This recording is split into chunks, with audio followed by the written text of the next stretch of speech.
ಇನ್ನು ಮೊನ್ನೆ ತಾನೇ 3 ವರ್ಷಗಳ ಸಾಧನಾ ಸಂಭ್ರಮಾಚರಣೆ ಮಾಡಿರುವಂತ ಕಾಂಗ್ರೆಸ್ ನಾಯಕರುಗಳು ಗ್ಯಾರಂಟಿ ಯೋಜನೆಗಳಿಂದ ರಾಜ್ಯದ ಸಾಮಾಜಿಕ ರಾಜಕೀಯ ಹಾಗೆ ಆರ್ಥಿಕ ಚಿತ್ರಣ ಬದಲಾಗಿದೆ. ನಮ್ಮ ಗ್ಯಾರಂಟಿ ಯೋಜನೆಗಳು ಇಡೀ ದೇಶಕ್ಕೆ ಮಾದರಿ ಅಂತೆಲ್ಲ ಬಣ್ಣಿಸ್ತಾ ಇದ್ದಾರೆ. ಆದ್ರೀಗ 2 ಗ್ಯಾರಂಟಿ ಯೋಜನೆ ಸಂಬಂಧ ಮಹತ್ವದ ಪರಿಷ್ಕರಣೆಗೆ ಸರ್ಕಾರ ಮುಂದಾಗಿದೆ. ಗೃಹಲಕ್ಷ್ಮಿ, ಗೃಹ ಜ್ಯೋತಿ ಯೋಜನೆಯ ಲಾಭ ಪಡಿತಾ ಇರುವಂತವರಿಗೆ ಇದೀಗ ಬಿಗ್ ಶಾಕ್ ಎದುರಾಗ್ತಾ ಇದೆ.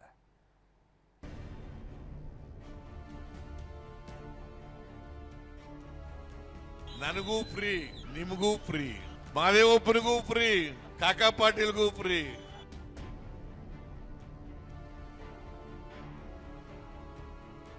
ಯಾರು 200 ಯೂನಿಟ್ ವರೆಗೂ ಕೂಡ ನೀವು ಯಾರು ಕೂಡ ಕರೆಂಟ್ ಕಟ್ಟಂಗಿಲ್ಲ.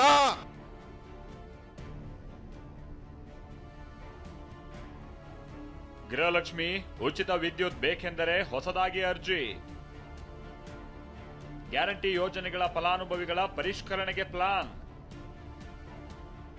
ಪ್ರತಿ ಮನೆಯ ಯಜಮಾನಿಯರಿಗೆ ತಿಂಗಳಿಗೆ 2,000 ರೂಪಾಯಿ ನೀಡುವ ಗೃಹಲಕ್ಷ್ಮಿ ಯೋಜನೆ ಮತ್ತು ಪ್ರತಿ ತಿಂಗಳು 200 ಯೂನಿಟ್ ವರೆಗೂ ಉಚಿತ ವಿದ್ಯುತ್ ನೀಡುವ ಗೃಹ ಜ್ಯೋತಿ ಯೋಜನೆ. ಈ 2 ಯೋಜನೆಗಳಲ್ಲಿ ನಕಲಿ ಫಲಾನುಭವಿಗಳು ಬಹಳಷ್ಟು ಮಂದಿ ಇದ್ದಾರೆ. ಅರ್ಹರಲ್ಲದವರು ಲಾಭ ಪಡಿತಾ ಇದ್ದಾರೆ ಅನ್ನೋ ಆರೋಪಗಳು ಕೇಳಿಬಂದಿತ್ತು. ಇದೇ ಕಾರಣಕ್ಕಾಗಿ ಈಗ ರಾಜ್ಯ ಸರ್ಕಾರ ಗೃಹಲಕ್ಷ್ಮಿ ಮತ್ತು ಗೃಹ ಜ್ಯೋತಿ ಫಲಾನುಭವಿಗಳ ಪರಿಷ್ಕರಣೆಗೆ ಮುಂದಾಗಿದೆ.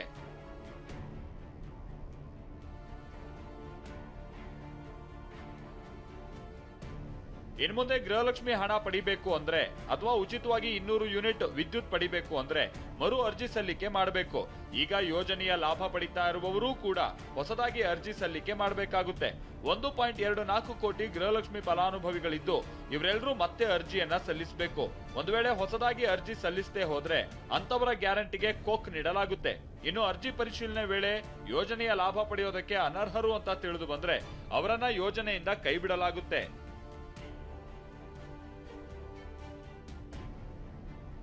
ಅಷ್ಟಕ್ಕೂ ಸರ್ಕಾರ ಇಂಥ ನಿರ್ಧಾರಕ್ಕೆ ಮುಂದಾಗಿರೋದು ಯಾಕಂದ್ರೆ ಮೃತಪಟ್ಟವರ ಹೆಸರಲ್ಲೂ ಗೃಹಲಕ್ಷ್ಮಿ ಹಣ ಸಂದಾಯ ಆಗ್ತಾ ಇದೆ ಅನ್ನೋ ಆರೋಪ ಇದೆ. ಅಲ್ಲದೆ ತೆರಿಗೆ ಕಟ್ತಾ ಇರುವವರು ಕೂಡ ಹಣದ ಲಾಭವನ್ನ ಪಡಿತಾ ಇದ್ದಾರೆ ಅನ್ನೋ ದೂರುಗಳಿವೆ. ಅಷ್ಟೇ ಅಲ್ಲ, ಒಂದೇ ಮನೆಯಲ್ಲಿ ಇಬ್ಬಿಬ್ಬರಿಗೆ ಗೃಹಲಕ್ಷ್ಮಿ ಹಣ ಜಮೆ ಆಗ್ತಾ ಇದೆ ಅನ್ನೋ ಆಪಾದನೆಯೂ ಇದೆ. ಇನ್ನು ಬೇರೆಯವರ ಆಧಾರ್ ಕೊಟ್ಟು ಫ್ರೀ ವಿದ್ಯುತ್ ಪಡಿತಾ ಇರುವ ಆರೋಪಗಳು ಕೇಳಿಬಂದಿದೆ. ತಾಂತ್ರಿಕ ದೋಷಗಳು ಹಾಗೆ ನಿಯಮ ಉಲ್ಲಂಘನೆ ಆರೋಪಗಳಿವೆ. ಹೀಗಾಗಿ ಪರಿಷ್ಕರಣೆ ಮೂಲಕ ಅನರ್ಹ ಫಲಾನುಭವಿಗಳನ್ನ ತೆಗೆದುಹಾಕೋದಕ್ಕೆ ಸರ್ಕಾರ ಮುಂದಾಗಿದೆ.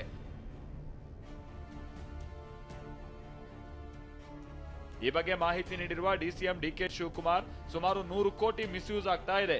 ಈ ಬಗ್ಗೆ ನಮಗೆ ಮಾಹಿತಿ ಬಂದಿದೆ. ಸತ್ತವರಿಗೂ ಯೋಜನೆಯ ಹಣ ಹೋಗ್ತಾ ಇದೆ. ಟೆಲಿಫೋನ್ ನಂಬರ್ ಯಾರದ್ದೋ ಕೊಟ್ಟಿದ್ದಾರೆ. ಸರಿಯಾದ ಫಲಾನುಭವಿಗಳಿಗೆ ಹೋಗ್ತಾ ಇದೆಯೋ ಗೊತ್ತಿಲ್ಲ. ಇದಕ್ಕೆ ಸರಿಯಾಗಿ ದಾಖಲೆ ಕೊಡಿ ಅಂತಿದ್ದೀವಿ ಅಂದಿದ್ದಾರೆ.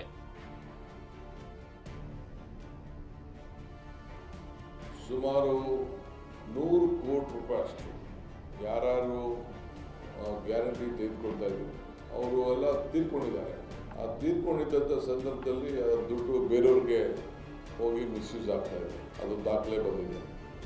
ಎರಡನೇದು, ಆ ಟೈಮಲ್ಲಿ ನಾವು ಚೆಕ್ ಮಾಡೋದು ಆ ಟೆಲಿಫೋನ್ ನಂಬರ್ಸ್ ಎಲ್ಲ ಯಾರ್ಯಾರ್ದೋ ಕೊಟ್ಬಿಟ್ಟಿದ್ದಾರೆ. ನಿಮ್ಮ ದಾಖಲೆಗಳನ್ನು ಸರಿಯಾದ ರೀತಿಯಲ್ಲಿ ಕೊಡಿ ಅಂತ ಕೇಳಲಿಕ್ಕೆ ಈಗಾಗಲೇ ಚರ್ಚೆ ಅನೇಕ ಸಲಹೆಗಳು ಬಂದಿದೆ. ಗ್ಯಾರಂಟಿ ನಿಲ್ಲಿಸಲು ಕಳ್ಳ ನಾಟಕ ಎಂದ ಆರ್ ಅಶೋಕ್. ಗ್ಯಾರಂಟಿ ಯೋಜನೆಗಳ ಪರಿಷ್ಕರಣೆ ಕ್ರಮವನ್ನ ಆರ್ ಅಶೋಕ್ ಟೀಕಿಸಿದ್ದಾರೆ. ಸರ್ಕಾರ ಪಾಪರಾಗಿದೆ, ಹೀಗಾಗಿ ಗ್ಯಾರಂಟಿ ಯೋಜನೆಗಳನ್ನ ನಿಲ್ಲಿಸೋದಕ್ಕೆ ಇದೆಲ್ಲ ನಾಟಕ ಅಂತ ಕಿಡಿಕಾರಿದ್ದಾರೆ. ಅದು ನಾಟಕ ಅಷ್ಟೇ, ಕಳ್ನಾಟಕ ಅಂತಾರಲ್ಲ, ನಾಟಕ ಬೇರೆ ಕಳ್ನಾಟಕ ಬೇರೆ. ಇವ್ರು ಕಳ್ನಾಟಕ ಆಡ್ತಾರೆ. ಅದು ನಿರಂತರ ಪ್ರಕ್ರಿಯೆ. ಅದು ಸ್ವಾತಂತ್ರ್ಯ ಬಂದಾಗಿಂದನೂ ಕೂಡ 75 ವರ್ಷದಲ್ಲಿ ಸತ್ತೋರ್ನೆಲ್ಲ ತೆಗೆಯೋದು ನಿರಂತರ. ಪ್ರತಿ ತಿಂಗಳು ಪ್ರತಿದಿನ ತೆಗಿತಾನೆ ಇರ್ತಾರೆ.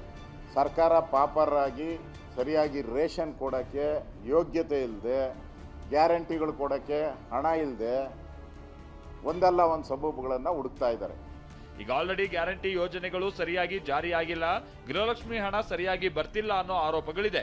ಇದರ ನಡುವೆ ಸರ್ಕಾರ ಪರಿಷ್ಕರಣೆಗೆ ಮುಂದಾಗಿದೆ. ಗೃಹಲಕ್ಷ್ಮಿ ಮತ್ತು ಫ್ರೀ ವಿದ್ಯುತ್ ಪಡಿತಾ ಇರೋರು ಮತ್ತೆ ಹೊಸ ಅರ್ಜಿ ಹಾಕೋದಕ್ಕೆ ಸಿದ್ಧತೆ ಮಾಡಿಕೊಳ್ಳೋದು ಒಳ್ಳೆಯದು. Bureau report, TV9.